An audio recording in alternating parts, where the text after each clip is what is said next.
नमस्कार दोस्तों, कैसे हो आप सभी। आशा करता हूँ आप सभी कुशल होंगे, आपकी तैयारी काफ़ी बेहतर चल रही होगी। आपका स्वागत है पाश्चात्य राजनीतिक विचारक की सीरीज में, वेस्टर्न पॉलिटिकल थॉट की सीरीज में, जिसमें हम अब तक एरिस्टोटल, मैकियावेली, प्लेटो और थॉमस होब्स को देख चुके हैं। आज का हमारा टॉपिक रहने वाला है John Locke, social contractualist John Locke. तो चलिए शुरू करते हैं। ये मैं हूँ शिवम सिंह और मेरा JRF क्वालिफाइड है पॉलिटिकल साइंस से। ये हमारा यूजीसी पॉलिटिकल साइंस का कोर्स चल रहा है। आप प्ले स्टोर से learn history by Chauhan sir app को डाउनलोड कर सकते हैं। वहाँ पर ये सारी सीरीज कवर की गई है, कवर की जा रही है। तो चलिए हम शुरू करते हैं। John Locke. हमारे सिलेबस में 3 सोशल कॉन्ट्रेक्चुअलिस्ट आते हैं। पहले आते हैं थॉमस होब्स, फिर आते हैं जॉन लॉक और फिर आते हैं हमारे जे रूसो। बात करें जॉन लॉक की, तो जॉन लॉक का जन्म होता है 1632 में इंग्लैंड में, और ये ऑक्सफोर्ड यूनिवर्सिटी से इन्होंने अपनी पढ़ाई कंप्लीट की थी। पॉलिटिकल साइंस के साथ साथ इन्होंने मेडिसिन और फिलोसफी की भी पढ़ाई की थी। बेकन, डेस्कार्डस और होब्स से काफ़ी ज़्यादा प्रभावित थे।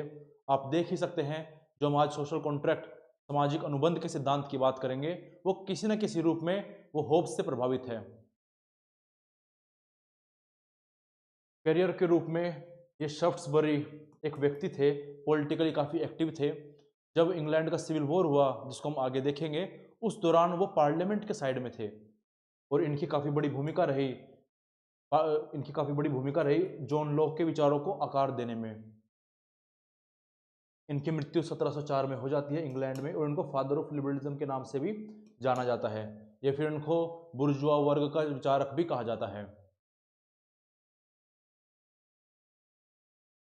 इससे पहले हम शुरू करें कि जॉन लॉक के विचार क्या थे, मानव स्वभाव के बारे में क्या कहते हैं वो, प्राकृतिक दशा, जब तक सरकार अस्तित्व में नहीं आई थी, राज्य अस्तित्व में नहीं आया था, उससे पहले की दशा क्या थी, अवस्था क्या थी, राज्य अस्तित्व में आया, राज्य के अधिकार क्या थे, कर्तव्य क्या थे।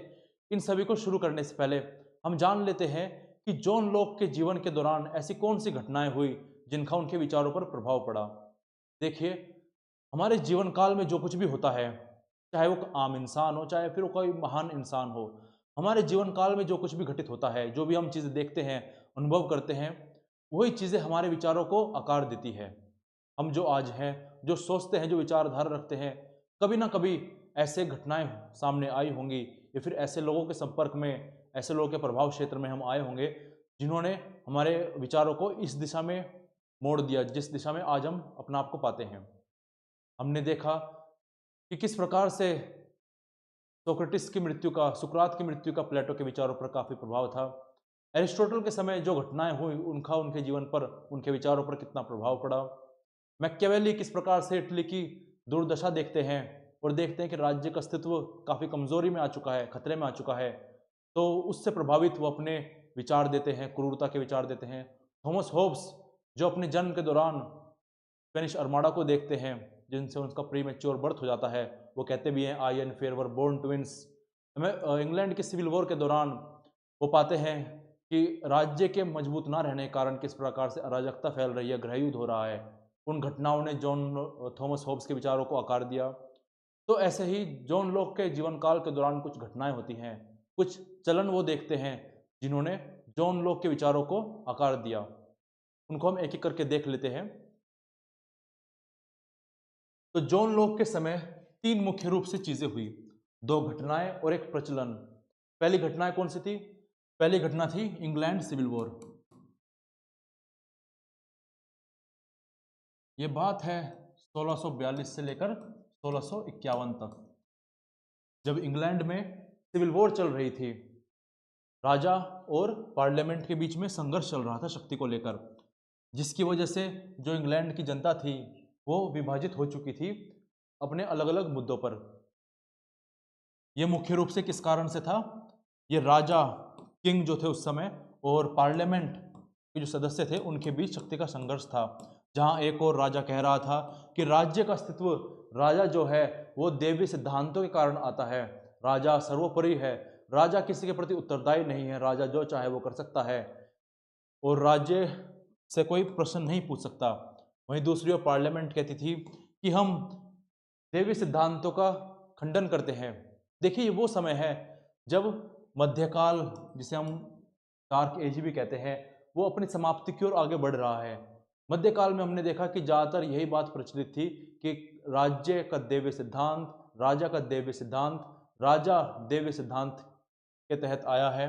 लेकिन जब जब जैसे जैसे ये डार्क एज, ये मिडिल एज, मध्यकाल खत्म होने लगा, वैसे वैसे लोगों में ये विचार आने लगा, जैसे पुनर्जागरण जब हो गया, ये विचार आने लगा कि कोई दैवीय सिद्धांत जैसी कोई चीज़ नहीं है, सारी चीज़ें तथ्यों पर, विज्ञान पर आधारित हैं।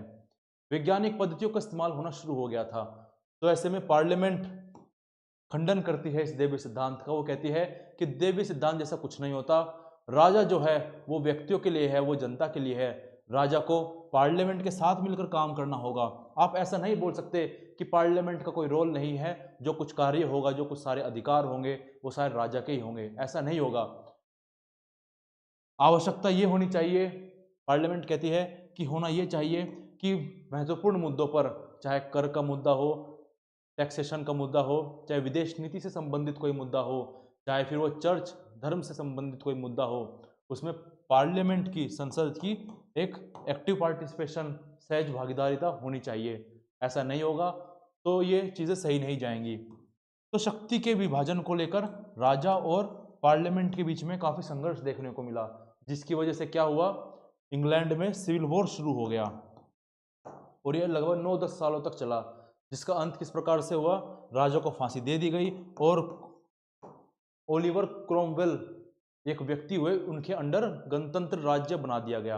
हालांकि वो भी आगे जाकर डिक्टेटर बन जाते हैं, मिलिट्री डिक्टेटर बन जाते हैं। फिर उनकी मृत्यु के बाद एक और राजा आते हैं, वो भी एब्सोल्यूट अथॉरिटी की बात करते हैं, वो भी कहते हैं कि पार्लियामेंट वगैरह कुछ नहीं है।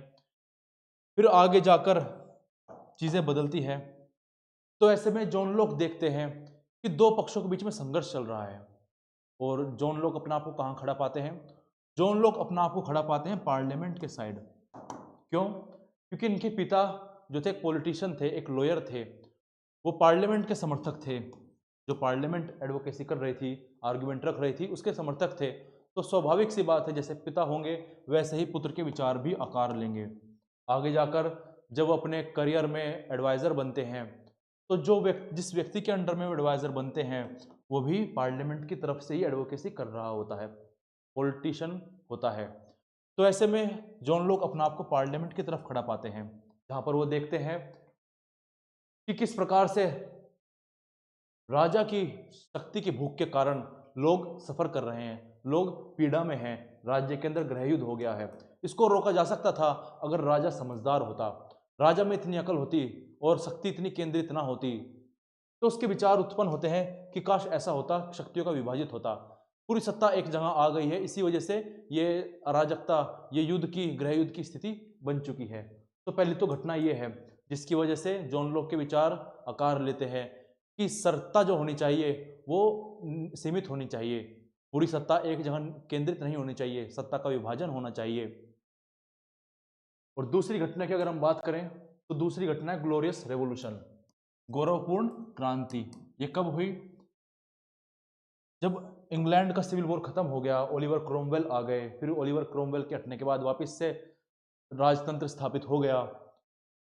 तो 1688 में एक क्रांति हुई जहां पर पार्लियामेंट के सदस्यों ने, लोगों ने क्या किया, इस निरंकुश राजतंत्र को हटा दिया, जो उस समय राजा था उसको हटा दिया और एक नई प्रकार की व्यवस्था स्थापित की जिसको उन्होंने नाम दिया कॉन्स्टिट्यूशनल मोनार्की, जिसमें उन्होंने राजा के अधिकारों को सीमित कर दिया। अब राजा के पास सारी सत्ता केंद्रित नहीं रहेगी। जो आज हम इंग्लैंड में देखते हैं कि पार्लियामेंट ही इंग्लैंड को चलाती है, ब्रिटेन को चलाती है, जो वहाँ की मोनार्की है, किंग क्वीन है, वो तो बस नामचारे के हैं, काम तो असली पार्लियामेंट ही करती है। तो इसकी शुरुआत यहीं से होती है। तो ऐसे में जॉन लॉक पाते हैं कि अब जाकर सही हुआ है, अब जाकर सत्ता का विभाजन हुआ है, अब सत्ता विकेंद्रीकृत हो चुकी है, तो अब क्या होगा, उसका मिसयूज नहीं होगा, उसका गलत रूप से प्रयोग नहीं होगा और अब जो सत्ता स्थापित हुई है वो लोगों की सहमति से आई है, तो ये अच्छी रूप से ही काम करेगी। तो दो घटना ये हुई जो जॉन लॉक को प्रभावित करती है, उनके विचारों को प्रभावित करती है। और तीसरी सबसे महत्वपूर्ण चीज जो आती है वो है rise of capitalism. Rise of capitalism.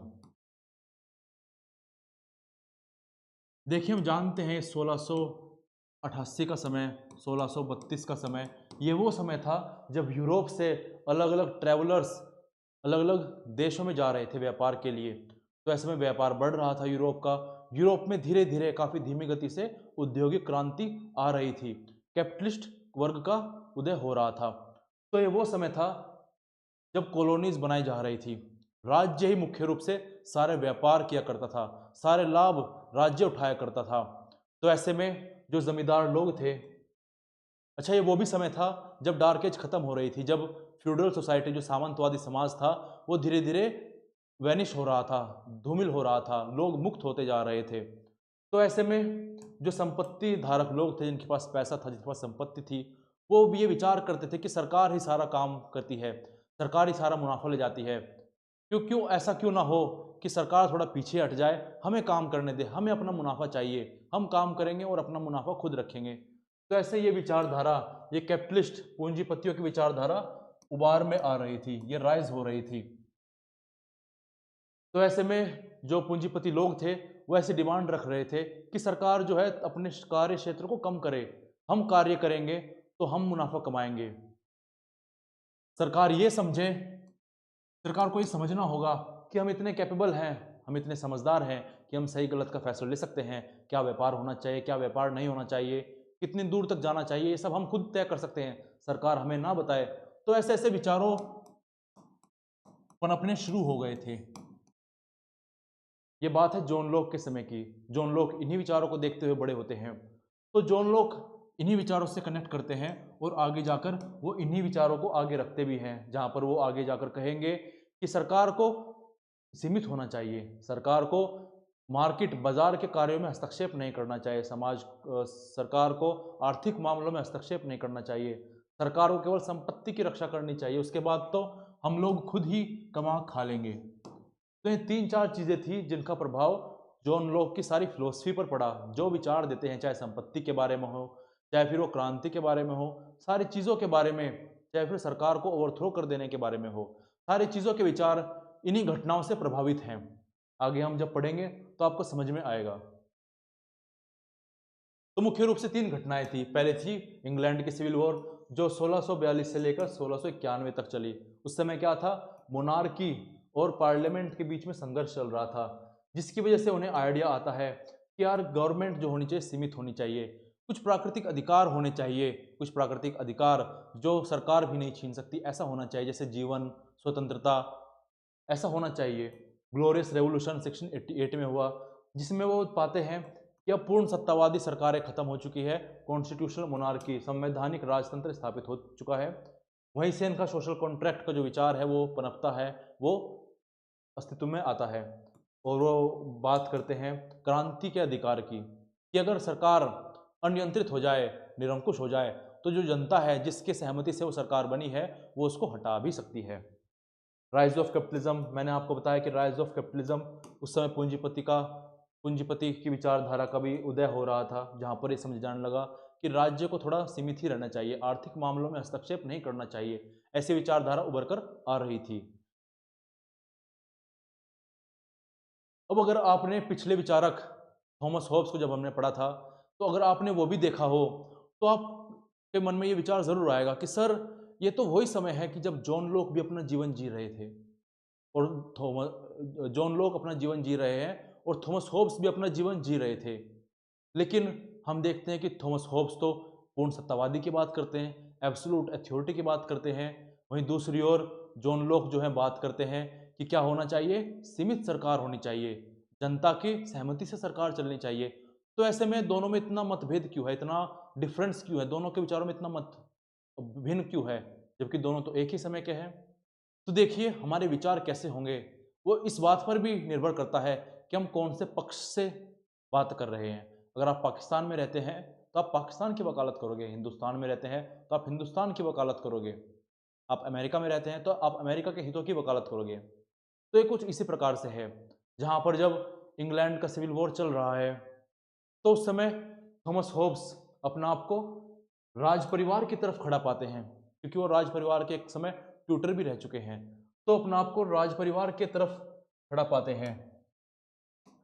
तो सारे गृह युद्ध को और सारे जो स्पेनिश आर्माडा का समय था वो सबको राज परिवार की तरफ से देखते हैं, राज्य परिवार के दृष्टिकोण से, प्रिज्म से देखते हैं, जहाँ पर वो देखते हैं कि राज्य के कमज़ोर होने की वजह से, राज्य के कमज़ोर होने की वजह से ये अराजकता की स्थिति आई, ये गृहयुद्ध की स्थिति आई, और जो ये लोग हैं, जो आम जनता है और जो पार्लियामेंट है, ये इतनी की हिमाकत हो गई, इतनी हिम्मत हो गई कि विद्रोह पर उतर आई, और इस विद्रोह के कारण राज्य में तहस नहस चीज़ें हो चुकी हैं, सारी चीज़ें खराब हो चुकी हैं, जीवन भी मुश्किल ही संभव हो पा रहा है। तो ऐसे में वो विचार रखते हैं कि कुछ भी हो, चाहे कितने भी काम करवा ले, कितने भी कानून बना ले, लेकिन जीवन के अधिकारों की रक्षा हो। वहीं दूसरी ओर जॉन लॉक का जॉन लॉक की परवरिश पार्लियामेंट की तरफदारी करने वाले लोगों के बीच होती है। उनके पिता, उनके टीचर, उनके जिनके अंडर वो आगे जाकर काम करते हैं, वो सारे क्या थे, पार्लियामेंट की तरफ की एडवोकेसी करते थे। तो सारे गृह युद्ध को पार्लियामेंट की तरफ से देखते हैं, जहाँ पर वो पाते हैं कि इन राजा राजवाड़ों की वजह से, इनकी पूर्ण सत्तावादी की वजह से ये झगड़ा हो रहा है। अगर ये पूर्ण सत्तावादी ना होते, अपनी मनमानी ना करते, तो ये गृह युद्ध ना होता, इतनी तबाही ना मचती। तो इस प्रकार से दोनों अलग अलग पक्षों में खड़े अपने आप को पाते हैं, इसलिए इनके विचारों में इतनी भिन्नता है। आगे देखते हैं किस प्रकार से है। तो देखिए, जहां थॉमस होब्स सपोर्ट करते हैं मोनार्की को और बिलीव करते हैं, विश्वास रखते हैं कि एब्सोल्यूट पावर होनी चाहिए और पूर्ण सत्ता ही होगी जो क्योस को, जो विनाश को रोक कर रखेगी, अराजकता को रोक कर रखेगी। वहीं दूसरी ओर जॉन लॉक सपोर्ट करते थे पार्लियामेंट को और फेवर करते थे कि लिमिटेड, सीमित सरकार होनी चाहिए और प्राकृतिक अधिकारों की रक्षा होनी चाहिए। प्राकृतिक अधिकार किसे मानते हैं वो? जीवन के अधिकार को, स्वतंत्रता के अधिकार को और संपत्ति के अधिकार को प्राकृतिक अधिकार जॉन लॉक मानते हैं। आगे, अब कारण क्या है इसका?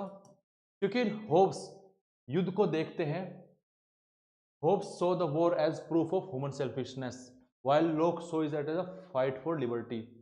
होब्स उस गृह युद्ध को देखते हैं कि मानव जो है काफी स्वार्थी है, इसी कारण से गृह युद्ध हो रहा है, और अगर राजा काफी शक्तिशाली होगा, पूर्ण सत्तावादी होगा, तो लोगों की स्वार्थीपना जो होगा, उनका सेल्फिशनेस जो होगा वो काम नहीं करेगा, उनमें इतनी हिम्मत आ ही नहीं पाएगी कि वो राज्य के प्रति विद्रोह कर सके।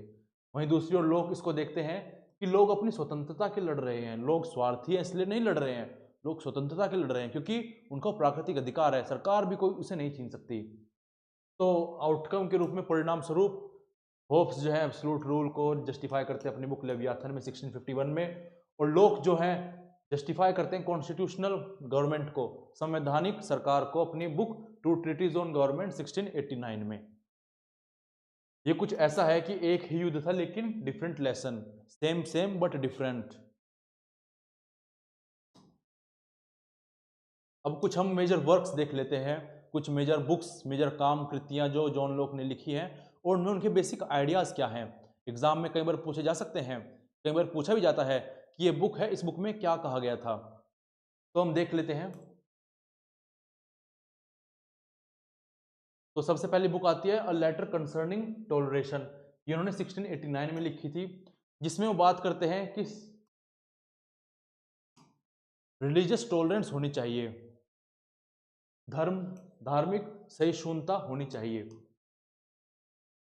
दूसरी बुक लिखते हैं वो टू ट्रीटीज ऑन गवर्नमेंट 1689 में, जिसमें वो नेचुरल राइट्स, प्राकृतिक अधिकार, सीमित सरकार, लिमिटेड गवर्नमेंट और राइट टू रिवोल्यूशन, क्रांति के अधिकार की बातें करते हैं, उन्हें जस्टिफाई करते हैं। इसी बुक में वो सोशल कॉन्ट्रैक्ट ट्रेडिशन को बताते हैं, अपने सामाजिक अनुबंध के सिद्धांत को देते हैं, प्राकृतिक दशा क्या थी उसको बताते हैं। अगली लिखते हैं एन एस्से कंसर्निंग ह्यूमन अंडरस्टैंडिंग 1690 में लिखते हैं, उसमें बताते हैं, उसमें एम्पेरियलिज्म की बात करते हैं, अनुभव मूलक पद्धति की बातें करते हैं। कहते हैं कि मानव, जहां एक और होब्स कहते हैं कि मानव जन्म से स्वार्थी होता है, डरपोक होता है, लालची होता है, वहीं जॉन लॉक कहते हैं कि ऐसा कुछ नहीं है। मानव जो है जन्म से उसमें कुछ नहीं होता, टेबुलर ऐसा की बात करते हैं। वो एग्जाम में पूछ लिया जाता है कि टेबुलर ऐसा कौन कहता है। वो कहते हैं कि जब इंसान का जन्म होता है तो उसका मस्तिष्क एक खाली, एक प्लेन कोरी स्लेट की स्वरूप होता है, जिस पर कुछ भी नहीं लिखा होता। उसकी शिक्षा, उसके व्यवहार किस वातावरण में वो रहता है, ये सारी चीज़ें उसके मस्तिष्क रूपी स्लेट पर अंकित कर देती हैं चीज़ों को, और वो वैसा ही बन जाता है। तो इसलिए वो आगे बात भी करते हैं कि शिक्षा पद्धति काफ़ी बेहतर होनी चाहिए, रटने पर ध्यान नहीं देना चाहिए, सीखने पर ध्यान देना चाहिए। अगली बुक हम देख लेते हैं, सम थॉट्स कंसर्निंग एजुकेशन। जैसे मैंने आपको बताया 1691 में 93 में लिखते हैं, जिसमें कहते हैं कि एक्सपीरियंस बेस्ड लर्निंग होनी चाहिए, मोरल डेवलपमेंट पर ध्यान देना चाहिए, ना कि बस रटाते रहें। देखो कितने पहले ये बात कह रहा है, कितने 100 साल पहले की बात है ये, और आज भी हम रट ही रहे हैं। द रीजनेबलनेस ऑफ क्रिश्चियनिटी 1695 में लिखते हैं, जिसमें क्रिश्चियनिटी को एक अच्छा रिलीजन के रूप में दर्शाते हैं, और कहते हैं कि आर्गुमेंट करते हैं कि एक तार्किक क्रिश्चियनिटी को फॉलो करा जाना चाहिए, ना कि हम कैथोलिक की तरफ जाएं। अब देखिए, इससे पहले हम सोशल कॉन्ट्रैक्ट को पढ़ें, आपको पता होना चाहिए कि सोशल कॉन्ट्रैक्ट ट्रेडिशन है क्या। हम पढ़ तो रहे हैं सोशल कॉन्ट्रैक्ट, लेकिन हमें पता ही नहीं कि सोशल कॉन्ट्रैक्ट का इस्तेमाल क्यों किया गया, क्यों हम इसको बार बार इस्तेमाल में लाते हैं। तो जब हमने होब्स पढ़ा था, मैंने जब भी एक्सप्लेन किया था कि सोशल कॉन्ट्रैक्ट ट्रेडिशन होता क्या है। तो देखिए, जब हम बात करते हैं सोशल कॉन्ट्रैक्ट ट्रेडिशन की, तो इसमें विचारक जो थिंकर है, वो कोशिश करता है सरकार के कर्तव्य को बताने की, सरकार के अधिकार, लोगों के कर्तव्य, लोगों के अधिकार, किस परिस्थिति में सरकार का विरोध हो सकता है, फिर विरोध हो भी सकता है, नहीं हो सकता है, इन सभी चीज़ों को बताने के लिए वो ऐसी एक स्थिति की बात करता है जहाँ पर राज्य अस्तित्व में नहीं था। वहाँ पर वो बताता है कि मानव स्वभाव पहले प्राकृतिक रूप में ऐसा हुआ करता था। थॉमस होब्स की माने तो काफ़ी बेकार हुआ करता था, लालची हुआ करता था, सेल्फिश हुआ करता था, भयपूर्ण वातावरण था, और राज्य के अस्तित्व में ना आने से पहले कैसा माहौल था। जैसे जब थॉमस होब्स बात करता है, ये काफ़ी बेकार माहौल था। तो इसमें विचारक कि राज्य के आने से पहले क्या कंडीशन थी, अच्छी थी या बुरी थी, वो अपने हिसाब से बताता है। फिर आगे वो बताता है कि कुछ क्या कारण रहे जिसकी वजह से हमें उस प्राकृतिक दशा को छोड़कर आना पड़ा, और किन कारणों से हमें सामाजिक अनुबंध में आना पड़ा।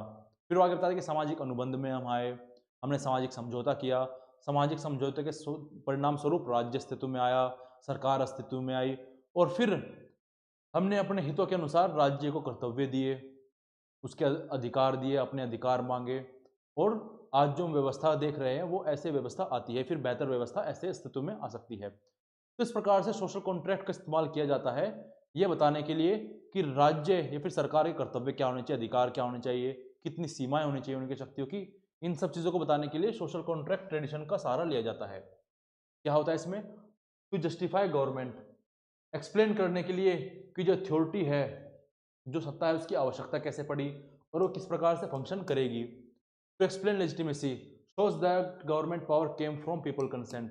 जब जॉन लॉक बात करते हैं तो बताते हैं कि सरकार जो आती है अस्तित्व में, वो ऐसा नहीं है कि वो प्राकृतिक है। अब तक तो हमने देखा, जहाँ पर एरिस्टोटल बात कर रहे हैं, प्लेटो बात कर रहे हैं कि राज्य प्राकृतिक है, परिवार से गांव, गांव बने, गांव से जनपद बने, जनपद से राज्य बना। लेकिन ये लोग कहते हैं कि ऐसा कुछ नहीं है, राज्य कृत्रिम वस्तु है, एक बाहर की वस्तु है जिसको सभी लोगों ने अपने हित को साधने के लिए बनाया है। अगर बात करें थॉमस होब्स की, तो सभी ने अपने जीवन की रक्षा के लिए राज्य को अस्तित्व में लेकर आए हैं। वो आगे किस लिए, to define duties and rights, कर्तव्य और अधिकारों को बताने के लिए, निर्धारित करने के लिए कि जनता के क्या अधिकार होंगे, गवर्नमेंट किस तरह से उन्हें प्रोटेक्ट करेगी, इन सब बातों के जवाब देने के लिए सामाजिक अनुबंध का इस्तेमाल किया जाता है। It answers why should we obey law, what makes a government just, कि हमें कानून क्यों फॉलो करना चाहिए, या फिर सरकार कैसी जस्ट हो सकती है, कैसे न्यायपूर्ण हो सकती है, कैसे न्यायपूर्ण नहीं हो सकती। तो आगे हम शुरू करते हैं जॉन लॉक के सोशल कॉन्ट्रैक्ट को। सोशल कॉन्ट्रैक्ट के 4 स्टेप्स होते हैं। पहला होता है मानव स्वभाव को बताना कि वो कैसा होता है, प्राकृतिक रूप से बेकार होता है, स्वार्थी होता है, फिर अच्छा होता है, उदार होता है, कैसा होता है। फिर उसके बाद में स्टेट ऑफ नेचर, प्राकृतिक दशा की बात करते हैं, ये राज्य के अस्तित्व में आने से पहले की दशा थी। उसके बाद सोशल कॉन्ट्रैक्ट, सामाजिक अनुबंध, कि किन परिस्थितियों में हमने, किन कारणों से हमने सामाजिक अनुबंध किया, सामाजिक समझौता किया, और सामाजिक समझौते के अनुरूप परिणाम स्वरूप क्या चीज़ें निकल कर आती हैं। गवर्नमेंट स्टैब्लिश होती है, कानून व्यवस्था आती है, अधिकार आते हैं, ये सारी चीज़ें। तो चलिए अब शुरू करते हैं जॉन लॉक के सोशल कॉन्ट्रैक्ट को। तो सोशल कॉन्ट्रैक्ट में सबसे पहले कौन सी चीज़ आती है, सबसे पहले चीज़ आती है मानव स्वभाव को बताना। तो ऐसे में लोग कहते हैं कि प्राकृतिक रूप से मानव स्वभाव काफ़ी अच्छा है, वो तार्किक है, वो रैशनल है, वो नैतिक है, वो जानता है सही क्या है गलत क्या है, अच्छा बुरा जानता है, वो अपने हित को साधना जानता है। आगे कहता है कि मानव जो है नेचुरली फ्री है, प्राकृतिक रूप से वो स्वतंत्रता है उसे, वो अपने कुछ अधिकारों के साथ जन्म लेता है, कुछ प्राकृतिक अधिकारों के साथ वो जन्म लेता है। वो प्राकृतिक अधिकार कौन कौन से हैं? जीवन का अधिकार, स्वतंत्रता का अधिकार और संपत्ति या फिर निजी संपत्ति का अधिकार, ऐसा जॉन लोक कहते हैं। फिर आगे हम जानते हैं कि थॉमस होब्स जहाँ एक तरफ कहते हैं कि मानव काफ़ी स्वार्थी है, वो भयपूर्ण है, वो किसी की परवाह नहीं करता है, किसी की भी संपत्ति छीन लेता है, कुछ भी कर लेता है। वहीं दूसरी ओर जॉन लोक कहते हैं कि मानव स्वभाव मूलतः इविल नहीं है, बेकार नहीं है। हाँ, वो स्वार्थी है लेकिन वो बेकारा नहीं है, उसमें इतनी समझ है, वो उतना रैशनल है, तार्किक है, नैतिक है कि वो अपने संपत्ति, स्वतंत्रता और जीवन के अधिकारों की तो रक्षा करना चाहता ही है। वहीं दूसरी ओर वो दूसरों के अधिकारों की भी रक्षा, दूसरों के अधिकारों की भी दूसरों के अधिकारों का भी सम्मान करता है। वो आमतौर पर ऐसा नहीं करता है कि दूसरों को जीवन के अधिकार को, स्वतंत्रता के अधिकार को, ऐसे संपत्ति के अधिकार को छीन ले, वो ऐसा नहीं करता है, उनको उनके अधिकारों की रिस्पेक्ट करता है। वो कैपेबल ऑफ प्रोग्रेस।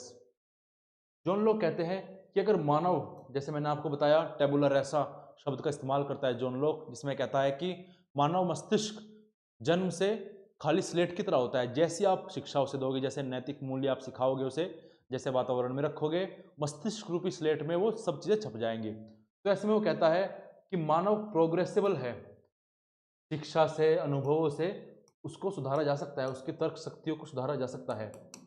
अब देखिए, जब ये ऐसी बातें कह रहे हैं तो फिर समझ में आ रहा है कि हाँ, वो सामंतवादी व्यवस्था से आगे बढ़ने की बातें कर रहे हैं। क्यों? क्योंकि सामंतवादी व्यवस्था में क्या था, उस समय ये बात प्रचलित थी कि आप जिस परिवार में पैदा हुए हो, जो जिस जगह आप काम कर रहे हो, जिस जगह आप कृषिदास हो, जीवन भर आप वहीं रहोगे, आपके आने वाली पीढ़ियां भी वहीं पर रहेंगी। इस प्रकार से कहकर कि मानव स्वभाव रैशनल है, तार्किक है, वो समझदार है, सही गलत को जानता है, क्या अच्छा है क्या बुरा जानता है, अपना काम खुद कर सकता है और बेहतर बन सकता है, इन सभी बातों को कहकर वो सामंतवादी व्यवस्था को भी खंडित कर रहे हैं, उनसे आगे जाने की बातें कर रहे हैं। वो ऐसा क्यों कर रहे हैं? अब खुद सोच के देखिए, फैक्ट्री स्टैब्लिश हो रही है, ऐसे में काम करने के लिए कौन आएगा? वर्कर्स आएंगे। वर्कर्स तो सामंतवादी व्यवस्था के अंदर फंसे हुए हैं, तो उस व्यवस्था से निकालने के लिए, सामंतवादी व्यवस्था से निकालने के लिए और उन्हें फैक्ट्री में काम करने के लिए ऐसे आर्गुमेंट वे देते हैं। आगे स्टेट ऑफ नेचर क्या था उनका, और स्टेट ऑफ नेचर के अंदर मानव किस प्रकार से जीवित रहता था। Locke on state of nature and human in it. तो प्राकृतिक दशा को जॉन लॉक कहते हैं, it is a state of peace, freedom, equality where people follow natural law. ये ऐसी ऐसी स्थिति थी जहां पर शांति थी, समानता थी, स्वतंत्रता थी और सभी लोग प्राकृतिक कानूनों को ही फॉलो करते थे, प्राकृतिक कानूनों को ही मानते थे। प्राकृतिक कानून कौन कौन से थे? स्वतंत्रता, संपत्ति का होना, और संपत्ति किस प्रकार से होना कि जो जितना श्रम करेगा उस पर उतनी संपत्ति आती चली जाएगी। लोक से पहले एक विचार प्रचलित था कि सारे जो संसाधन है पृथ्वी पर वो मानवों के उपभोगन के लिए ही है और इसके लिए उसे कोई किसी भी प्रकार की उसे मेहनत करने की आवश्यकता नहीं है। लेकिन जॉन लोक अगर कहते हैं कि ठीक है, ये तो मान लिया हमने कि पृथ्वी पर जितने भी संसाधन हैं वो मानव उपभोक्ता के लिए ही है, मानव के उपभोगने के लिए ही है, लेकिन वो कब उपभोग सकता है, उसे अपना कब बना सकता है?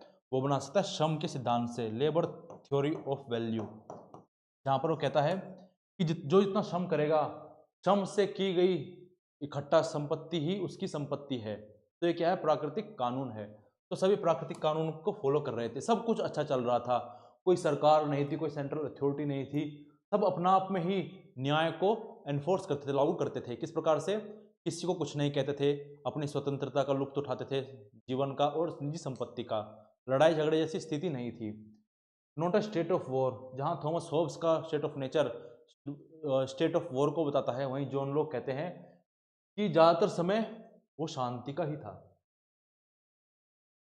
अब देखिए, क्वेश्चन ये आता है कि ठीक है सर, आपने बताया कि शांतिमय माहौल था, कुछ भी समस्या नहीं थी, लेकिन जब समस्या ही नहीं थी तो फिर क्यों आवश्यकता पड़ी फिर राज्य बनाने की, क्यों आवश्यकता पड़ी कि हम सामाजिक अनुबंध कर रहे हैं।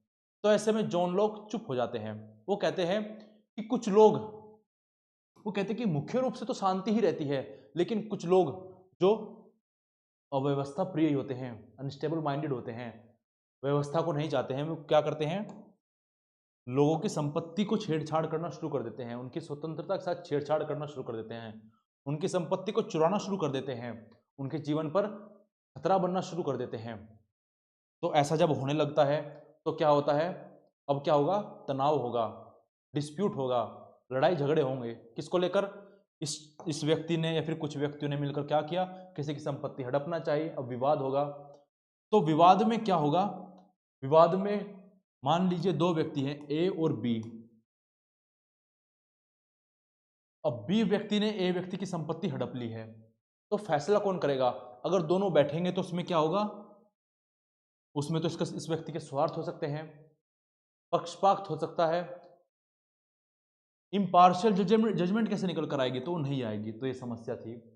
अब दंड कौन देगा उस व्यक्ति को जो है इस प्रकार से गलत काम कर रहा है, उद्दंडता दिखा रहा है, उसको दंड कौन देगा, न्याय व्यवस्था कौन सुचारू रूप से रखेगा। तो ऐसी समस्याएं आने लगी। सबको प्राकृतिक अधिकार तो है, राइट टू लाइफ, लिबर्टी और प्रॉपर्टी तो है, लेकिन इनकी गारंटी कौन करेगा, ये कुछ चोर व्यक्ति आकर तो इनको छीन ले रहे हैं बार बार। तो ऐसे में आवश्यकता पड़ेगी यार कुछ ना कुछ तो करना पड़ेगा। तो एक काम करते हैं, हम कॉन्ट्रैक्ट करते हैं साइन। तो तीन चीजें थी जिसकी वजह से सामाजिक अनुबंध में आना पड़ा। वो क्या था, पहला क्या था, लैक ऑफ इम्पार्शियल जजमेंट। जब कुछ लोगों के बेकार व्यवहार की वजह से, अव्यवस्था की वजह से, उनके लालच की वजह से, उनके व्यवस्था पर विश्वास ना होने की वजह से जब संपत्ति को लेकर विवाद होगा तो फैसला कौन करेगा, तो उस समय कोई इम्पार्शियल जज था ही नहीं। अगर लोग अपने ही केस में जज बनेंगे तो इम्पार्शियल जजमेंट आएगी, पक्षपात वाली निर्णय निकल कर आएंगे। तो कोई न्यूट्रल जजमेंट नहीं थी, कोई न्यूट्रल अथॉरिटी नहीं थी, सत्ता नहीं थी, निष्पक्ष सत्ता नहीं थी जो मैटर को सुलझा सके, उसकी व्याख्या कर सके और प्राकृतिक कानूनों को लागू कर सके। लोग अपने बदले की भावना या फिर पर्सनल जस्टिस के बातों से प्रभावित हो सकते थे या फिर होते थे। ये एक तो ये कारण था। दूसरा, इनसिक्योरिटी ऑफ प्रॉपर्टी। अब ठीक है प्राकृतिक अधिकार थे लेकिन उसकी गारंटी तो नहीं थी, कोई भी छीन सकता था। कुछ लोग, जिनकी लोग बात करते हैं, लोग जॉन लोग बात करते हैं कि कुछ लोग ऐसे थे जो अव्यवस्था को प्राप्त होना चाहते थे, लोगों को डिस्टर्ब करना चाहते थे। तो ऐसे में वो खतरा बन गए थे लोगों की संपत्ति, स्वतंत्रता और जीवन के। तो इनको बचाने की गारंटी भी कहीं नहीं थी। तीसरा क्या था, लैक ऑफ कॉमन अथॉरिटी। एक केंद्रित सत्ता नहीं थी जो कि उन लोगों को दंडित कर सके जो प्राकृतिक अधिकारों का हनन कर रहे हैं, दूसरों के प्राकृतिक अधिकारों का हनन कर रहे हैं। तीन चीजें थी जिसकी वजह से एक आवश्यकता महसूस हुई कि यार हमें एक समझौता करना चाहिए जहां पर ये सारी घटनाएं ना हो। तो ऐसे में जॉन लॉक बात करते हैं दो समझौते की। देखिए मैंने यहां पर लिखा है Locke's to social contracts. Social contract, John Locke का सोशल कॉन्ट्रैक्ट दो चरणों में होता है। चाहे हम अगर बात करें थॉमस होब्स की या फिर रूसो की, तो थॉमस होब्स जो बात करते हैं वो उनका जो राज्य अस्तित्व में आता है वो एक ही कॉन्ट्रैक्ट से आता है, लेकिन जॉन लॉक का जो राज्य है, सोशल कॉन्ट्रैक्ट है, वो दो चरणों में होता है। एग्जाम में पूछ भी लिया जाता है कि कौन सा ऐसा विचारक है जिसका सोशल कॉन्ट्रैक्ट, सामाजिक अनुबंध दो चरणों में होता है, तो आपको लगाकर आना है उसमें जॉन लॉक। तो विचार आता है कि यार हमें एक सोशल कॉन्ट्रैक्ट को बनाना चाहिए, सामाजिक अनुबंध पर राजी होना चाहिए। तो सभी लोग इकट्ठा होते हैं और बात करते हैं कि ठीक है हम सबके प्राकृतिक अधिकार हैं जीवन, संपत्ति और स्वतंत्रता को लेकर, तो हम क्या करेंगे, हमारे अधिकारों को कोई हनन ना करे, इसलिए हम किसी और के अधिकार को हनन नहीं करेंगे। हम क्या करेंगे, एक दूसरे के अधिकारों की सम्मान करेंगे, एक दूसरे के अधिकारों को सम्मान देंगे और उन्हें छेड़छाड़ नहीं करेंगे। तो इस प्रकार से हम किस में आ जाएंगे, इस प्रकार से हम नागरिक समाज को बना लेंगे। तो ऐसे में क्या होगा, अपनी लोग समझ बूझ से सब साथ मिलकर रहना शुरू कर देंगे, कोई किसी के साथ छेड़छाड़ नहीं करेगा। है ना, परेशान नहीं करेगा। तो ऐसे में क्या हुआ, नागरिक समाज अस्तित्व में आ गया। यह है पहला चरण। पर अब भी कुछ कमी रह गई थी। क्या कमी थी? कि ठीक है, हमने अंडरस्टैंडिंग तो बना ली कि ठीक है, कोई एक दूसरे के प्राकृतिक अधिकारों का हनन नहीं करेगा, नेचुरल राइट्स को वॉयलेट नहीं करेगा, right to life, liberty, property. लेकिन अगर कुछ लोग, जिनकी बात जॉन लॉक करते हैं, कि कुछ लोग आकर अगर आपकी संपत्ति को हड़पने की कोशिश करते हैं, स्वतंत्रता को हड़पने की कोशिश करते हैं, तब आप क्या कर लोगे? क्या आप लोग मिलकर उसे दंड दोगे? क्योंकि आप तो सहमति से काम कर रहे हो ना। वो दंड, वो आकर परेशान कर रहा है, उसका क्या? तो ऐसे में परेशानी आने लगी कि जो हम बातें कर रहे हैं सबके अधिकारों की रक्षा होगी, तो कौन करेगा? जब तक इसको दंड नहीं मिलेगा तब तक तो रक्षा नहीं होगी। जब तक इनके मन में भय का माहौल नहीं होगा कि अगर आप ऐसे वोलेशन करोगे राइट्स का तो आपको दंड मिलेगा, जब तक ऐसा नहीं होगा तब तक तो ये रुकेंगे नहीं। तो ऐसे में फिर विचार आता है कि हम सब मिलकर एक ऐसी सत्ता बनाते हैं जो कि दंड देने में काम करेगी, जो निष्पक्ष रूप से बताएगी कि सही क्या था, गलत क्या था, न्याय की बात करेगी। जो हमारे प्राकृतिक अधिकार हैं उनको गारंटी करेगी कि आपके प्राकृतिक अधिकार कोई नहीं छीनेगा। तो ऐसे में सब आकर क्या बात करते हैं कि हम एक सरकार बनाते हैं। सरकार को हम कुछ शक्तियां देते हैं, उनको बोलते हैं कि आप ऐसे कानून बनाए जिससे हमारे जीवन की रक्षा हो, जीवन के अधिकार की रक्षा हो, संपत्ति के अधिकार की रक्षा हो, और लिबर्टी, स्वतंत्रता के अधिकार की रक्षा हो। इस प्रकार से आप कानून बनाइए, आप उन्हें दंडित कीजिए जो हमारे इन अधिकारों को हनन करता हो, हमें परेशान करता हो। तो इस प्रकार से क्या हुआ, सरकार अस्तित्व में आ जाती है। इस प्रकार से क्या है, इस प्रकार से जॉन लॉक का सोशल कॉन्ट्रैक्ट कंप्लीट हो जाता है 2 चरणों में। पहले में नागरिक समाज को बनाता है, दूसरे में सरकार को बनाता है। अब सरकार को कुछ कर्तव्य देगा, सरकार को बोलेगा कि आपको बनाया गया है हमारे लिए। ऐसा नहीं है कि आप पूरी सत्ता को अपने हाथ में ले लोगे और हमें परेशान करोगे। अगर आप ऐसे होने लगे तो आपको हटा दिया जाएगा। अब ऐसे में विचार आता है, जैसे थॉमस हॉब्स बोलते हैं कि अगर आपने पूर्ण सत्तावादी को विरोध किया, पूर्ण सत्तावादी को का विरोध किया, तो आप फिर से अराजकता स्थिति में चले जाओगे जहाँ पर स्थिति ठीक नहीं थी, सबका युद्ध सबका विरुद्ध जैसी स्थिति थी। लेकिन जॉन लॉक कहते हैं कि अगर हम सरकार को भी हटा देते हैं, अगर ये तानाशाही करती है, तो हम स्टेट ऑफ नेचर में नहीं जाएंगे, प्राकृतिक दशा में नहीं जाएंगे, हम किस में जाएंगे, हम नागरिक समाज में जाएंगे। फिर वापस से हम बना सकते हैं सरकार को। इस प्रकार की बातें जॉन लॉक करते हैं। तो देख लेते हैं एक करके। तो पहला कॉन्ट्रैक्ट क्या होगा, फॉर्मेशन ऑफ सिविल सोसाइटी, नागरिक समाज को बनाया जाएगा। तो नागरिक समाज का मतलब क्या है कि सभी व्यक्ति एक दूसरे के अधिकारों को सम्मान देंगे और शांति और व्यवस्था को स्थापित करने की कोशिश करेंगे। सभी लोग कुछ कानूनों पर इकट्ठा हो जाएंगे। People agree to form civil society by consenting to the rule of law. They give up certain freedom, वो अपने कुछ अधिकारों को, अपने कुछ स्वतंत्रताओं को त्याग देंगे। जैसे कि वो अपने केस में खुद से जज नहीं बनेंगे, क्योंकि जज बनेंगे तो इम्पार्शियलिटी आएगी आएगी, पक्षपात आएगा ही आएगा। और उसके एवज में क्या होगा, नागरिक समाज जो होगा उनके अधिकारों की रक्षा करने की कोशिश करेगा। लेकिन अब भी कोशिश कर रहे हैं, लेकिन गारंटी तो नहीं है, क्योंकि गारंटी तभी होगी जब दंड व्यवस्था आएगी। जब कोई बाहर का व्यक्ति आकर न्याय क्या है या फिर सही गलत क्या रहा किसी भी मुद्दे पर उसको बताएगा। तो इस प्रकार से समाज, नागरिक समाज अस्तित्व में आता है। लेकिन इसमें भी कसर पूरी नहीं रहती, इसमें भी चीज़ें सही नहीं होती। तो तब आता है हमारा second contract, establishment of government. सरकार की स्थापना की जाती है। गवर्नमेंट क्या होगी, a government is form through a second contract to enforce law and protect civil rights. अब नागरिक समाज में हमने कुछ कानून तो बना दिए, लेकिन उन कानूनों को लागू कौन करेगा? कानून तो है, अच्छी बात है, लागू लागू भी तो होने चाहिए। जब तक लागू नहीं होंगे तब तक कौन मानेगा उसको? और लागू किस प्रकार से होंगे, दंड व्यवस्था से, कि दंड व्यवस्था होनी चाहिए। तो people agree to give the government power to enforce law but limit it to prevent abuse of power. अब लोगों ने मिलकर ये फैसला किया कि ठीक है, हम कुछ सरकार को कुछ शक्तियां दे देंगे जिससे वो कानून को एनफोर्स करा सके, लेकिन इतनी भी नहीं होगी जितना कि फिर वो शक्ति का ही दुरुपयोग करना शुरू कर दे। जैसे इंग्लैंड की सिविल वॉर के दौरान हुआ, जैसे ओलिवर क्रोमवेल ने किया। जैसे ओलिवर क्रोमवेल के बाद जो चार्ल्स सेकंड, जेम्स सेकंड आते हैं, उन्होंने करने की कोशिश की है। The government's authority comes from consent of the people of the governed and its job is to protect life, liberty and property. जो सरकार की अथॉरिटी होगी सामाजिक समझौते के परिणाम स्वरूप, वो जनता पर आधारित होगी, जनता की सहमति पर आधारित होगी, जो कि स्वतंत्रता, जीवन और संपत्ति के अधिकारों की रक्षा करेगी। इस प्रकार से जॉन लॉक का सोशल कॉन्ट्रैक्ट कंप्लीट हो जाता है और सरकार अस्तित्व में आ जाती है, एक सीमित सरकार अस्तित्व में आ जाती है। आगे हम देखते हैं कि सरकार को कौन कौन से कर्तव्य देता है, अधिकार देता है और कौन कौन सी सीमाएं उस पर लगाता है।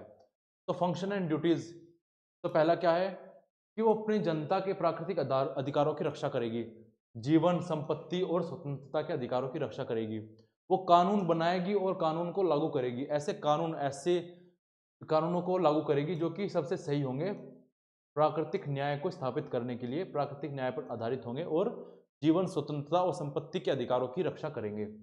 एक्ट विद पब्लिक कंसेंट, जो सरकार बनाई जाएगी वो जनता की सहमति से काम करेगी। ऐसा नहीं होगा कि उल जुलूल कानून बना रही है, अपने ढंग से काम कर रही है, नहीं। जिस परिप्रेक्ष्य में, जिस एस्पेक्ट में जनता उसे कानून बनाने को कहेगी, उस एस्पेक्ट में उतनी सीमा तक वो कानून बनाएगी। जनता की power is derived from people's approval, ensure justice, वो न्याय को एंश्योर करेगी। इम्पार्शियल जजेस मस्ट सेटल डिस्प्यूट फेयरली, और निष्पक्ष रूप से न्यायाधीशों को नियुक्त करेगी और न्याय को स्थापित करने की कोशिश करेगी। Defend society, protection from internal and external threats. अब देखिए, जब हम बात करते हैं प्राकृतिक अधिकारों की रक्षा की, तो संपत्ति का अधिकार, स्वतंत्रता का अधिकार, जीवन का अधिकार कब सुरक्षित होगा? जब समाज की सुरक्षा की जाएगी, उसको सुरक्षित रखा जाएगा अंदरूनी और बाहरी खतरों से। तो ये सारे अधिकार हैं जो सरकार को दिए जाते हैं जॉन लॉक के द्वारा। लिमिट क्या लगाई जाती है? तो सबसे पहले लिमिट ये लगाई जाती है कि सरकार जो होगी एब्सोल्यूट पावर नहीं दी जाएगी उसे, सरकारों को सीमित पावर ही दी जाएगी, सीमित शक्तियां दी जाएंगी। ऐसा नहीं होगा जैसा जॉन थॉमस होब्स कर बैठते हैं कि सारी सत्ता, सारी ताकत सरकार को दे दी है। कानून जो बनाए जाएंगे जनता की सहमति से, उन्हीं के आधार पर सरकार काम करेगी। ऐसा नहीं होगा कि किसी भी चीज को लेकर कानून बना रही है, काम कर रही है। Government must follow the law it एनफोर्सेस। Separation of power, अब देखिए पूर्ण सत्ता को विरोध किया गया है, तो सरकार के पास जो शक्ति होगी वो विभाजित होगी। सरकार के पास सारी सत्ता केंद्रित नहीं होगी, एक ही बॉडी के पास, एक ही संस्था के पास सारी शक्ति नहीं होगी। कुछ शक्तियां न्यायपालिका के पास होगी, कुछ शक्तियां कार्यपालिका के पास होगी, कुछ शक्तियां लेजिस्लेचर के पास होगी। इस प्रकार से क्या होगा, सारी शक्ति एक जगह आकर केंद्रित नहीं होगी और सत्ता का अब्यूज भी नहीं होगा। कैन बी ओवरथ्रो, आगे वो ये भी कहते हैं कि अगर आप अब्यूज करने पर आते हो, सत्ता का गलत रूप से इस्तेमाल करने पर आते हो और आप जीवन के अधिकार, स्वतंत्रता के अधिकार और निजी संपत्ति के अधिकार को सुरक्षित नहीं रख पाते हो, तो आपको हटाया भी जा सकता है। ऐसा मत समझिए कि आपको एक बार बैठा दिया और आप हमेशा बैठे रहोगे, आपको हटाया जा सकता है। तर्क क्या है इसके पीछे? Government exist only to serve people, not to dominate them. तो सरकार अस्तित्व में आई है लोगों की सेवा के लिए, ना कि लोगों पर हुक्म जमाने के लिए। अब आगे जहां एक और थॉमस होब्स बात करते हैं कि कोई रिवोल्ट वगैरह का अधिकार नहीं है किसी के पास, एक बार सामाजिक समझौते में आ गए आप लोग, अब आप पीछे नहीं हट सकते। वहीं लोग बात करते हैं कि आपके पास क्रांति का भी अधिकार है। ये विचार उन्हें कहाँ से आता है? ये विचार उन्हें आता है 1688 के ग्लोरियस रेवोल्यूशन से, जब ग्लोरियस रेवोल्यूशन के चलते पूर्ण सत्तावादी सरकारों को हटा दिया गया और संवैधानिक सरकार को स्थापित कर दिया गया, और इसको काफ़ी एडमायर भी करते हैं जॉन लॉक। तो इसी से प्रभावित हमें ये अधिकार देखने को मिलता है जो जॉन लॉक जनता को देते हैं, क्रांति का अधिकार। और ऐसा नहीं है कि क्रांति का अधिकार जॉन लॉक देते हैं कि किसी भी सरकार को अगर मन चाहे हटा दो, मन चाहे बैठा दो, ऐसा नहीं है। जॉन लॉक इस पर भी कुछ सीमाएं रखते हैं कि अगर ऐसी ऐसी परिस्थिति होंगी तब आप सरकार को हटा सकते हो, तब सरकार को हटाना अच्छा होगा। अगर ऐसी कुछ कंडीशन है छोटी मोटी तो सरकार को मत हटाइए। तो किन कंडीशंस में सरकार को हटाया जा सकता है, रिवोल्ट किया जा सकता है? तो पहली है, अगर सरकार वॉयलेट करती है नेचुरल राइट्स को, अगर वो संपत्ति के अधिकार को, स्वतंत्रता के अधिकार को और जीवन के अधिकार को सुरक्षित नहीं रख पाती है, तो उसको हटा दिया जाए। ये समझा जाएगा कि ये सक्षम सरकार नहीं है।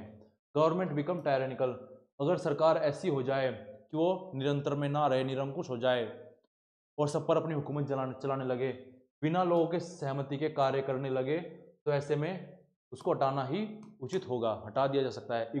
लॉ आर इग्नोर्ड और abused.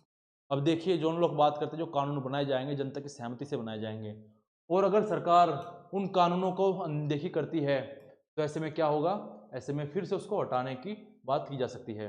If ruler breaks the social contract people can withdraw consent. Social contract क्या है कि सरकार जो है सीमित शक्तियों के साथ होगी, वो अपने वादों से हटती है तो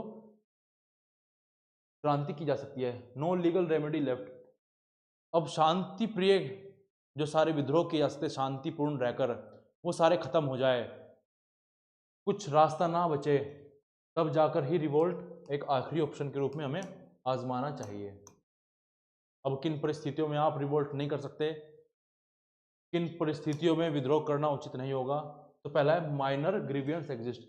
अगर छुट्टू मुट्टू इनजस्टिस हो रहे हैं जिससे हमारा स्वतंत्रता, निजी संपत्ति प्रभावित नहीं हो रही है, लेकिन थोड़ा बहुत अन्याय हो रहा है, तो ऐसे में आप रिवोल्ट मत कीजिए, चलते रहने दीजिए चीज़ों को।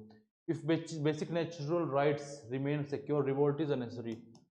अगर आपके जो बेसिक नेचुरल राइट्स हैं, लाइफ, लिबर्टी, प्रॉपर्टी, ये अगर सिक्योर हैं और इसके अलावा कुछ और चीज़ें हो रही है, तो आप इग्नोर कीजिए, क्योंकि इन 3 चीज़ों के लिए ही तो राज्य को अस्तित्व में लाया गया था। यही सिक्योर है तो क्यों फिर फालतू में चीज़ें बिगाड़नी। लीगल और peaceful way should try first. सबसे पहले हमें लीगल जो कानूनी तौर तरीके हैं, शांति प्रिय लोग तो तौर तरीके हैं, उनको इस्तेमाल करना चाहिए, तब जाकर हमें क्रांति के बारे में सोचना चाहिए। Locke saw revolt as a last resort when the government failed its duty. तो आखिरी उपाय के रूप में, अंतिम उपाय के रूप में जॉन लॉक विद्रोह को देखते हैं। अब आगे हम प्राइवेट प्रॉपर्टी, निजी संपत्ति के ऊपर जॉन लॉक के विचारों को जान लेते हैं। तो देखिए, जैसे मैंने आपको बताया था कि जब जॉन लॉक अपने जीवन जी रहे थे, अपने जीवन को जी रहे थे जॉन लॉक, तो उस समय एक ट्रेंड देखने को मिल रहा था। क्या? राइज ऑफ कैपिटलिज्म, पूंजीवाद का उदय हो रहा था। उस समय काफ़ी बात होने लगी थी कि निजी संपत्ति हो, सरकार को पीछे हट जाना चाहिए, सरकार करते हुए केवल निजी संपत्ति को प्रोटेक्ट करना हो। तो ऐसे में जॉन लॉक अपने विचार रखते हैं निजी संपत्ति के ऊपर। उनको बोर्गियस क्लास का थिंकर भी कहा जाता है, बुर्जुआ वर्ग का विचारक भी कहा जाता है। तो प्रॉपर्टी के बारे में क्या कहते हैं? तो कहते हैं कि जो अधिकार है, जैसे मैंने आपको बताया था कि प्राकृतिक अधिकार 3 हैं, लाइफ, लिबर्टी, प्रॉपर्टी, जीवन का अधिकार, स्वतंत्रता का अधिकार और संपत्ति का अधिकार। तो कहते हैं कि जो आपको संपत्ति का अधिकार है भगवान का दिया हुआ है, क्योंकि प्राकृतिक अवस्था में भी था, आज भी है, कल भी था, आज भी है और आगे भी रहेगा। तो कहते हैं कि धरती पर जितने भी सोर्सेज हैं वो मानवों के लिए ही बने हैं, लेकिन वो उसे अपना कब बना सकता है? अपनी लेबर के थ्रू। उस पर अपनी श्रम करेगा, मेहनत करेगा और उसकी निजी संपत्ति वो बन जाएगी। आगे लोग कहते हैं labour theory of property, property belongs to those who mix their labour with natural resources. Hobbes इस बात को स्वीकार करते हैं कि पृथ्वी पर जितने भी संसाधन पाए जाते हैं वो सभी मानवों के यूज के लिए है, मानवों के उपभोग के लिए ही है, लेकिन उसकी निजी संपत्ति वो कब बनते हैं? जब वो अपने प्राकृतिक संसाधनों के साथ अपने मेहनत को मिलाता है, अपनी लेबर को मिलाता है, तब जाकर उसकी निजी संपत्ति अस्तित्व में आती है। और जो निजी संपत्ति है उसका प्राकृतिक अधिकार है, वो जितनी चाहे अर्जित कर सकता है। Natural right, every individual has the right to own, use and transfer property. कहते हैं ये प्राकृतिक अधिकार है, सभी के पास ये अधिकार है प्राकृतिक कि वो संपत्ति को अर्जित कर सकता है, उसे इस्तेमाल कर सकता है, किसी और को भी दे सकता है। ठीक है, संपत्ति की बात करते हैं, संपत्ति को प्रमोट भी करते हैं। ये इसलिए करते हैं जिससे राज्य थोड़ा पीछे हट जाए। अब मर्केंटिलिज्म का दौर, जिस समय राज्य सारी संपत्ति लेकर बैठा है, उस समय अब बातें की जा रही है कि नहीं, संपत्ति को निजी संपत्ति में रहने दिया जाए, लोग जो अपनी मेहनत कर रहे हैं उसके आधार पर उन्हें जो संपत्ति मिल रही है वो उन्हीं की होनी चाहिए। लेकिन कुछ लिमिटेशंस, कुछ सीमाएं तय करते हैं वो, कि ऐसा भी नहीं है कि सारी संपत्ति एक ही व्यक्ति इकट्ठा करके बैठ जाएगा। तो सीमाएं क्या लगाते हैं?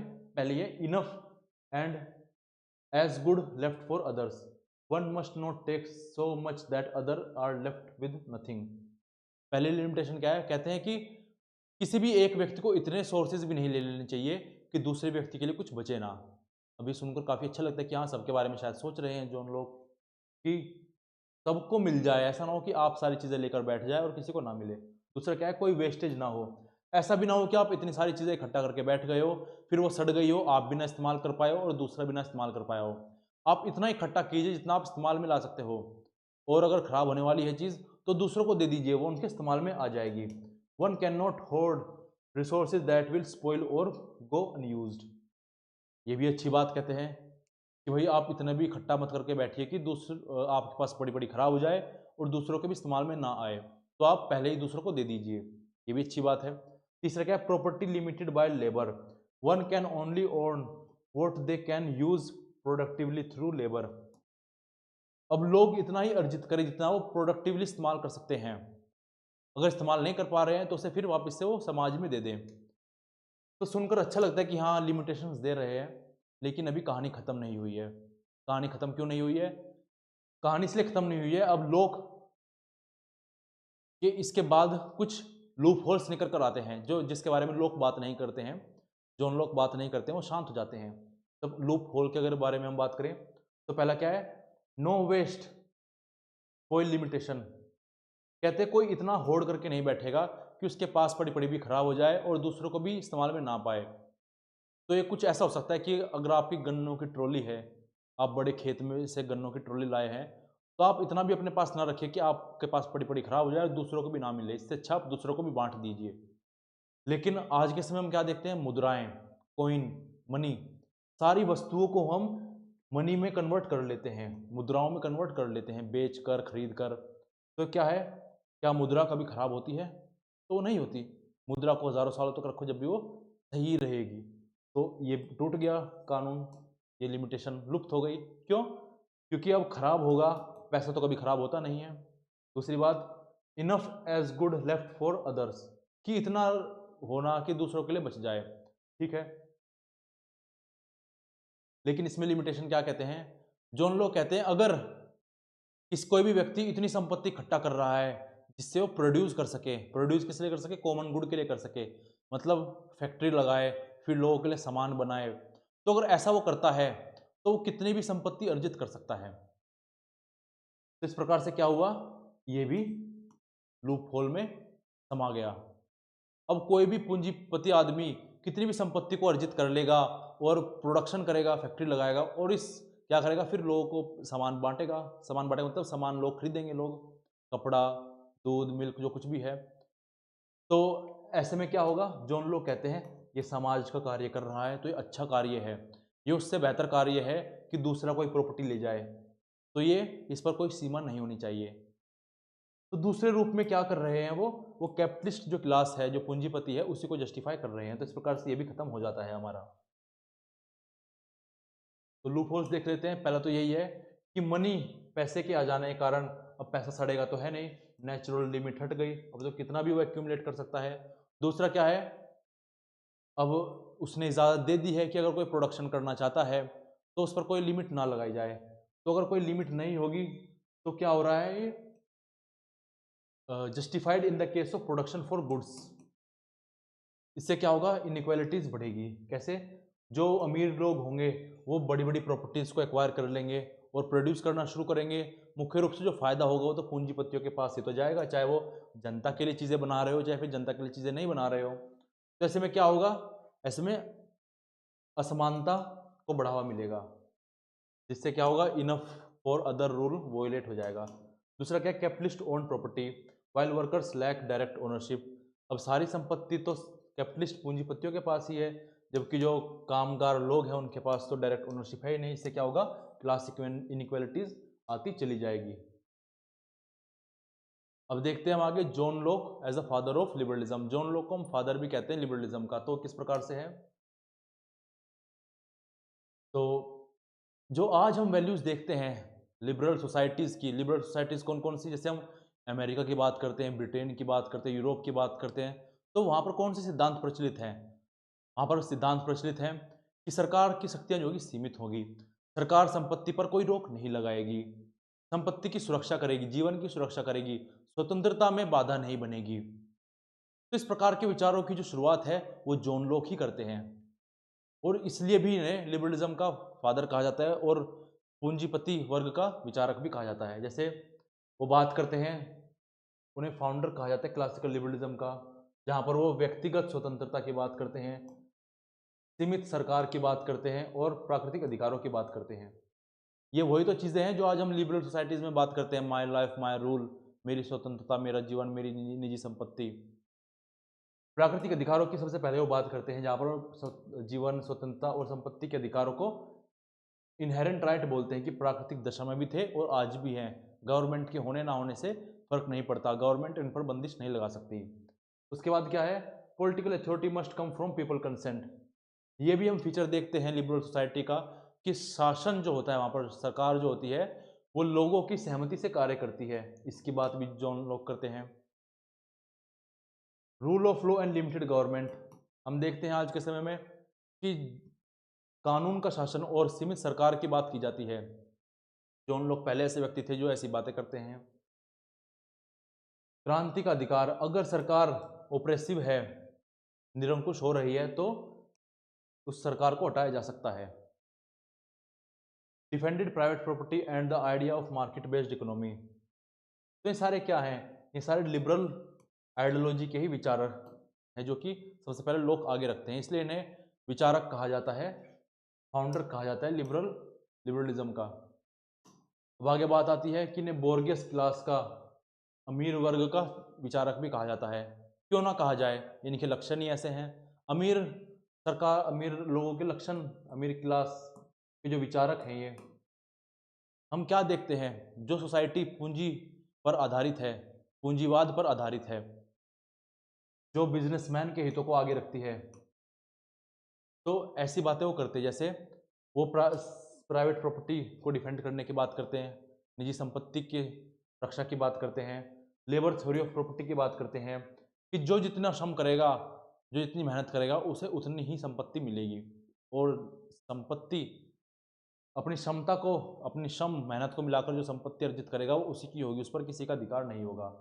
सरकार का लिमिटेड एरिया होगा, ऐसा नहीं होगा कि कोई किसी की भी निजी संपत्ति को अपने अंदर समाहित कर लेगी या फिर किसी की स्वतंत्रता का हनन कर लेगी।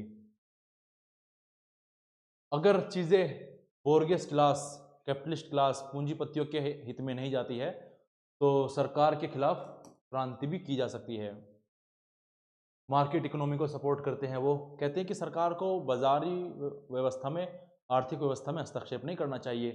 तो ये तो सीधी सी बात है, तो पूंजीपतियों की बात हो रही है।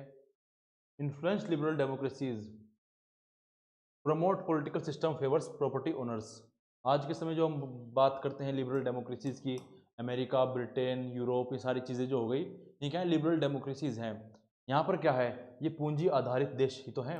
यहाँ पर जो पूंजीपति लोग हैं उनके हिसाब से चीज़ें होती हैं। जैसे अमेरिका में अभी अगर देखें तो सारी चीज़ें इलोन मस्क के हाथों से ही तो जा रही है। इलोन मस्क ही तो कंट्रोल कर रहा है, सबसे बड़ा पूंजीपति है वो, सारी चीज़ों को वही कंट्रोल कर रहा है। अब देखिए, जब हम बात कर रहे थे कि ऐसा क्या कारण रहा कि प्राकृतिक दशा से हमें सोशल कॉन्ट्रैक्ट को फॉर्म करना पड़ा, क्योंकि प्राकृतिक दशा में तो सब कुछ सही चल रहा था। तो जब सब कुछ सही चल रहा था, मानव स्वभाव भी काफ़ी अच्छा है, वो अच्छी तरह से रहना चाहता है, प्राकृतिक दशा जो है वो शांतिमय की स्थिति है, फिर वे कुछ लोगों की बात क्यों कर रहे हैं कि कुछ लोगों ने अव्यवस्था बना दी, कुछ लोगों ने संपत्ति हड़पने की कोशिश की, तो वे कुछ लोग हैं कौन? तो सीधे रूप से जॉन लॉक इसका आंसर नहीं देते हैं, इसका आंसर दिया जाता है सीवी मैकफर्सन के द्वारा आगे जाकर। सीवी मैकफर्सन कहते हैं कि मैं बताता हूँ क्या कारण है। वो कहते हैं कि जो कुछ लोगों की बात जॉन लॉक कर रहे हैं ना, कि कुछ लोग दूसरे लोगों की संपत्ति को हड़प लेंगे, कुछ लोग दूसरे लोगों के अधिकारों को हनन कर देंगे, वो कुछ लोग कोई बाहर के लोग नहीं हैं, वे कुछ लोग वो लोग हैं जिनके पास संपत्ति नहीं है, जिनके पास संपत्ति नहीं है। तो अब पूछा गया कि मतलब क्या इसका, संपत्ति नहीं है और वे अराजकता कर रहे हैं। तो सीवी मैकफर्सन कहते हैं कि जॉन लॉक सबको रैशनल नहीं मानते, सबको तार्किक नहीं मानते। जॉन लॉक केवल उन्हीं को तार्किक मानते हैं, तर्क विवेकशील मानते हैं, जिनके पास संपत्ति है। जिनके पास संपत्ति नहीं है उनको वो कहते हैं कि ये व्यक्ति कौन है, इनमें ये तर्क शून्य है, इनमें समझ नहीं है। वो कहते हैं कि जहाँ एक और संपत्ति वाले व्यक्ति हैं, जहाँ दूसरी ओर संपत्ति विहीन व्यक्ति हैं, तो संपत्ति जिसके पास है, उन व्यक्तियों को हमेशा चिंता रहेगी कि उनकी जो निजी संपत्ति है, प्राइवेट प्रॉपर्टी है, उसको कोई छीन ना ले। तो इसलिए इसी डर से वो किसी और की प्राइवेट प्रॉपर्टी को भी नहीं छीनेंगे और ना ही अपनी छीनने देंगे। तो इसके लिए क्या करेंगे, वो चाहेंगे कि एक व्यवस्था बनी रहे। वहीं दूसरी ओर बी, जिसके पास संपत्ति नहीं है, उसको क्या ही लेना देना कि व्यवस्था बनी रहे या फिर ना बनी रहे। तो क्या करेगा, वो इसको परेशान करने की कोशिश करेगा। तो ऐसे में जॉन लोग डिफरेंशियल रेशनैलिटी पर आ जाते हैं, जहाँ पर वो जो पूंजीवादी लोग हैं उनको बताते हैं कि तर्क संगत लोग हैं, इन्हीं में तर्क पाया जाता है, विवेकशील प्राणी है। और जो जिनके पास पूंजी नहीं है, संपत्ति नहीं है, वो विवेकशील प्राणी नहीं है, उनमें निर्णय लेने की क्षमता नहीं है। आगे जाकर जॉन लोग ये भी कहते हैं कि जो राज्य संबंधित कार्य होंगे, चाहे वो कर लगाने संबंधित कार्य होंगे या सरकार चलाने संबंधित कार्य होंगे, वो सारे पूंजीवादी लोग ही करेंगे। और इसलिए जो उन लोग कहते हैं इन लोगों को कंप्लीट सिटीजन, इनको अर्ध सिटीजन कहते हैं, हाफ सिटीजन्स, इनको कंप्लीट सिटीजनशिप भी नहीं देते। तो इस प्रकार की डिफ्रेंशिएशन वो करते हैं। और हम क्या मानते हैं मुख्य रूप से, कि सबको समान मान रहे हैं। आज की जो वैल्यू है इक्वेलिटी, इक्वेलिटी की, वो इक्वेलिटी केवल लोगों, जो अमीर लोग हैं उन्हीं के लिए ही है, इनको तो साइडलाइन किया गया है। तो देख लेते हैं सीबी मैकफिसन क्या कहते हैं। वो कहते हैं पॉजिटिव इंडिविजुअलिज्म की बातें करते हैं। Locke's theory primarily protects private owners, property owners, making ownership centre to citizenship. कि जो लॉक का सिद्धांत है वो संपत्ति वालों के ही इर्द गिर्द घूम रहा है। संपत्ति ही नागरिकता का अधिकार है। संपत्ति होगी तो आप नागरिक होंगे, संपत्ति नहीं होगी तो आप नागरिक भी नहीं होंगे। इसलिए हम देखते कि लंबे समय तक संपत्ति विहीन व्यक्तियों को और औरतों को नागरिकता का अधिकार नहीं मिला था इंग्लैंड में। Rationality links to bond property, जिसके पास जितनी संपत्ति होगी उसे उतना ही रैशनल समझा जाएगा, संपत्ति वाले को ही रैशनल तार्किक समझा जाएगा, और उसी के अंदर क्षमता होगी वो राजनीतिक मामलों में पार्टिसिपेशन कर सके। Exclude the property less people, जिनके पास संपत्ति नहीं है उनको बाहर रखा गया। बिना प्रॉपर्टी के लोगों को क्या कहा गया कि वे कम रैशनल है, कम तार्किक हैं और वे खतरा बन सकते हैं। और वही खतरा बने थे जिनके कारण व्यवस्था को लाना पड़ा, सोशल कॉन्ट्रैक्ट को फॉर्म करना पड़ा। तो इस प्रकार से हमने जॉन लॉक का सारा सोशल कॉन्ट्रैक्ट देख लिया है। आगे से भी मैकफिसन और भी चीजें कहते हैं कि लोग ये कहना चाह रहे हैं कि जो कॉन्फ्लिक्ट होगी स्टेट ऑफ नेचर में होती है, वो संपत्ति विहीन व्यक्तियों की वजह से हो रही है। And justify government that protects wealthy interest, justification of capitalism, his social contract favour Borges class dominates and inequality. कहते हैं जो जॉन लॉक बातें कर रहे हैं गवर्नमेंट के फॉर्मेशन की, वो इसलिए कर रहे हैं क्योंकि उन्हें बोर्गेस क्लास, संपत्ति वाले लोगों को प्रोटेक्ट करना है, उनकी संपत्ति को प्रोटेक्ट करना है। आगे से भी मैं क्वेश्चन कहते हैं कि लोक liberalism was not truly egalitarian, वो सभी की बातें नहीं करता है, वो बातें करता है, वो बना ही इसलिए तरह से है कि वो एलीट, जो पूंजीपति लोग हैं, उनकी संपत्ति को सुरक्षित रख सकें। तो इस प्रकार से हमारा सारा जॉन लॉक खत्म हो चुका है, कंप्लीट हो चुका है उसकी सारी फिलोसफी। आइए हम कुछ स्टेटमेंट्स देख लेते हैं जो जॉन लॉक ने कही हैं, फिर जॉन लॉक के ऊपर कही गई हैं, जो एग्जाम में पूछ ली जाती है। तो सबसे पहले है रूसो की स्टेटमेंट। रूसो कहते हैं Locke civil society is build on property but property is the first cause of inequality. कहते हैं कि लोक का जो सोशल कॉन्ट्रैक्ट है, सोसाइटी जो है, वो संपत्ति पर ही निर्मित है, कि संपत्ति को बचाया जाए, संपत्ति संपत्ति। जबकि रूसो कहते हैं कि संपत्ति ही तो सबसे बड़ा कारण है और सबसे पहला कारण है इनइक्वालिटी का, जिसको हम कल अगली क्लास में देखेंगे जब हम रूसो को पढ़ेंगे। आगे देखते हैं, रूसो ये भी कहते हैं Locke speaks of freedom but it is a freedom of propertied class. लोग स्वतंत्रता के बारे में बात करते हैं, लेकिन जिस ओर लोग ले जा रहे हैं वो केवल पूंजीपति लोगों की स्वतंत्रता की ही बात की जा रही है वहां पर। कार्ल मार्क्स क्या कहते हैं, Locke theory of property justifies the bourgeois control over the working class. कहते हैं कि लोक का संपत्ति का सिद्धांत बुर्जुआ वर्ग के, मजदूरों वर्ग के नियंत्रित को उचित ठहराने के लिए है। थॉमस जेफरसन कहते हैं all man are created equal with unalienable rights to life, liberty and property, pursuit of happiness. Nozick, यहाँ पर नोजिक क्या है, वो भी लिबर्टेरियन हैं, वो भी प्राइवेट प्रॉपर्टी को काफ़ी जस्टिफाई करते थे, तो प्रेज करेंगे ही, प्रशंसा करेंगे लोक की। कहते हैं looks theory of property is the starting point of libertarianism. तो इस प्रकार से हम जॉन लॉक को कंप्लीट कर लेते हैं। आशा करता हूँ आपको क्लास काफ़ी बेहतर लगी होगी। आप हमारी सीरीज़ को देखते रहिएगा और learn history by Chauhan sir play store पर ऐप है, आप उसको डाउनलोड कीजिए। वहाँ पर सारी सीरीज़ को कवर किया जा रहा है, सभी लेक्चर वहाँ पर फ्री में हैं, आप उनको देख सकते हैं। तो आशा करता हूँ आपको सीरीज़ पसंद आई होगी। धन्यवाद।